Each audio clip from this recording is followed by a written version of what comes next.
అయ్యా నీ తపో మహత్వంబు చూచి లోకంబులెల్ల భయం పడియడు. లోకానుగ్రహంబుగా నీ రోషంబు విడువుము.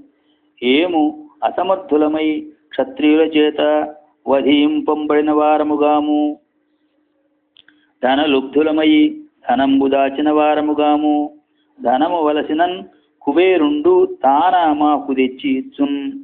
తపోమహత్వంబున మాకు ఆయువు కడుంపెద్దయైన నిర్వేదించి మనుష్యలోకంబున ఉండనొల్లక ఆత్మఘాతంబునన్ పుణ్యలోకంబులు లేమించేసి దానిని పరిహరించి ఆ క్షత్రియులతో వైరంబు అమర్చుకొని తన్నిమిత్తంబున దేహంబులు విడిచితిమి. భార్గవుల తేజంబును ఒరులు పరిభవింపనోపుదురే. కావున నీవు దీనికింగా సర్వజనోపద్రవంబు చేయవలవదు. ఇది మాకభీష్టంబనిన ఔరు ఉండు వారలకిట్లనియే. మానితంబగునా తపో మహిమన్ త్రిలోక పరాభవం వేను చేయగభూని చేసి తిని ఇట్టిదొక్క ప్రతిజ్ఞమున్.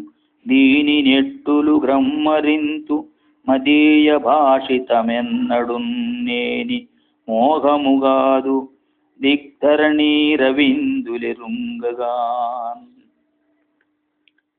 మతిమరచి అనిస్తీర్ణ ప్రతిజ్ఞుడగువాని కోపపటు దహనము అనిర్గతమయి వడి నరణి సముత్థిత దహనమబోలే ఆత్మదేహము నేర్చున్.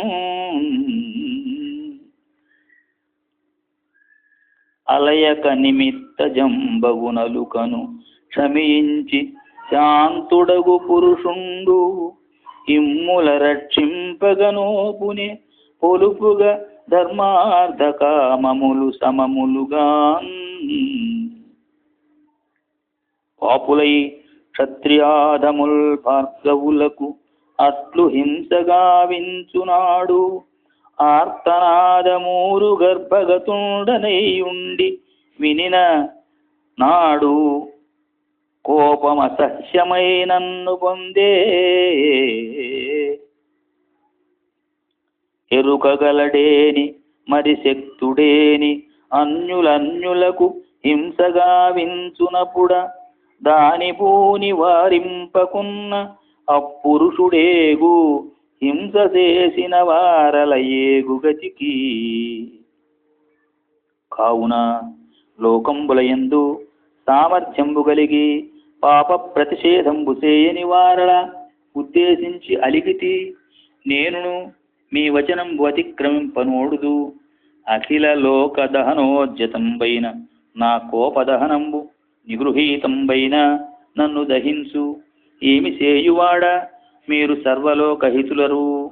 నాకును లోకంబులకును హితంబగునట్లుగా ఉపదేశింపుడనిన ఔరువునకున్ పితరుడిట్లనిది. జలములందయుండు సర్వలోకంబులు కాన నీ మహోగ్ర కలుషవన్ని జలధిలోన విడిచి సత్య ప్రతిజ్ఞుండవగుము. జలధి జలమునది దహించు అనిన ఔర్వుండు పితృదేవతాదేశంబున తన కోపానలంబు సముద్రంబులోనై వైచిన. అది ఔర్వానలంబున అశ్వముఖంబున అబ్ధి జలంబులు ద్రావుచుండు. ఇది వేదంబులయందు వినంబడియడు కథగావున. నీవును ఔర్వునట్ల ధర్మవిదుండవు. భువన పరిభావి అయిన ఈ క్రోధంబు విడుమనిన. వశిష్ఠు వచనంబునన్ పరాశరుండు కోపంబు ఉపసంహరించి రాక్షస వినాశార్థంబుగా సత్రయాగంబు సేయంగడంగిన.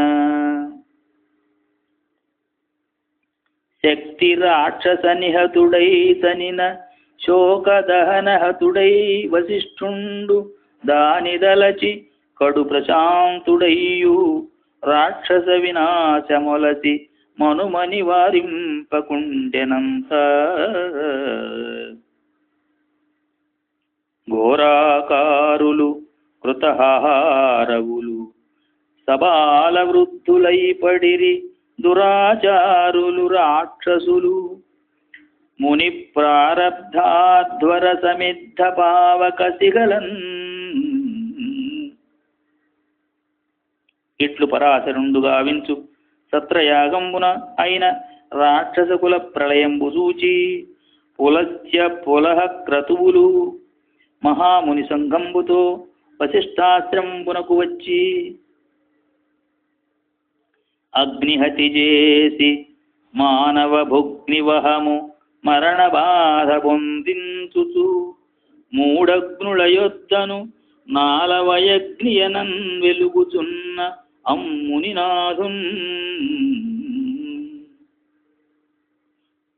పరమతపో నిలయు దినేశ్వర దీప్తి సహస్రతేజు శాక్తేయు పరాశరుగని అందరూ ప్రార్థించిరి రాక్షసమారణంబు సేయకుమనుచున్. పరాశరుండును పులస్త్యాది మహాముని ప్రార్థితుండై రాక్షస సత్రయాగంబు ఉపసంహరించి తన్నియోగంబున అయ్యగ్ని హిమవదుత్తర పార్శ్వంబున వైచిన అదియును పర్వంబులనందు వృక్ష రాక్షస శిలాభక్షణంబు సేయుచుండే అని ఇట్లు గంధర్వుండు తాపత్య వశిష్ఠ ఔర్వోపాఖ్యానంబు చెప్పిన విని అర్జునుండు వానికిట్లనియే మాకునతి ప్రియుండవు సమస్త విదుండవు చెప్పుమయ్యా ఈ లోకములోని వర్తనములున్ తగువారి నిరుంగుదు ఎవ్వనిన్ ప్రాకట ధర్మతత్వవిదు బ్రాహ్మణ ముఖ్యు పురోహితుండుగా చేకొనువారము అట్టి బుధ సేవితు కానగమాకు ఎందగున్. అనిన గంధర్వుండు పెద్ద ఇంబృద్దు విచారించి ఇచ్చోటికిన్ కురంగట ఉత్కచంబను పుణ్యతీర్థంబునం తపంబు చేయుచున్నవాని ధౌమ్యుండు అను బ్రాహ్మణుని పురోహితుగా ప్రార్థింపుండు. అమ్మహాత్ముండు మీకు పురోహితుండైన సర్వార్థ సిద్ధియగు అనిన సంతసిల్లి వానికి ఆగ్నేయాస్త్రంబు విద్యుక్తంబుగానిచ్చి మాకు నీ ఇచ్చిన హయంబుల నీయంద సంగ్రహించి ఉండుము ప్రయోజనంబు గలనాడు కొనిపోయదము అని గంధర్వు వీడ్కొని పాండవులు భాగీరథినుత్తరించి ఉత్కచంబను పుణ్యతీర్థంబున కరిగి అందు